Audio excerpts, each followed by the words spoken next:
આગળ વધે લોકો પાણી માટે પરબ બંધાવે છે ત્યારે બે ઘૂંટડા પાણી માટે યુવાનને માર મારવાની ઘટના બની।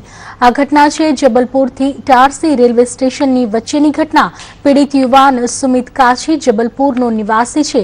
મુંબઈ જવા માટે સુમિતના 25 માર્ચ રાત્રે 11 વાગે જબલપુરથી પાટલીપુત્ર લોકમાન્ય ટર્મિનસ જતી ટ્રેનમાં તે બેઠો હતો। ટ્રેન ચાલુ થયા બાદ અને કોઈ મુસાફરની પાણીની બોટલમાંથી પાણી પીવા બાબતે કેટલાક યુવાનો સાથે વિવાદ થયો હતો।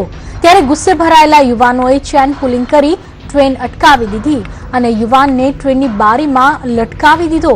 આ યુવાનને બેલ્ટથી મારવાની શરૂઆત કરાઈ। સુમિત બચાવ બચાવની બૂમો પાડતો રહ્યો, પરંતુ કોઈ જ તેની મદદે આવ્યું નહોતું। આ પહેલા પણ ટ્રેન જ્યાં જ્યાં રોકાઈ હતી ત્યાં સુમિતને ટ્રેનની નીચે ઉતારી માર મારતા। આરોપીઓ આ પીડિત યુવાનને 4 કલાક સુધી બારીમાં અટકાવી રાખ્યો હતો। તમામ આરોપી યુવાનો બિહારના છે। સુમિતે જીઆરપીને ફરિયાદ કરી ત્યારે તેના પર ધ્યાન પણ નહોતું આપવામાં આવ્યું। જો કે આ સમગ્ર ઘટનાનો વિડીયો વાયરલ થતા જીઆરપી દોડતી થઈ છે।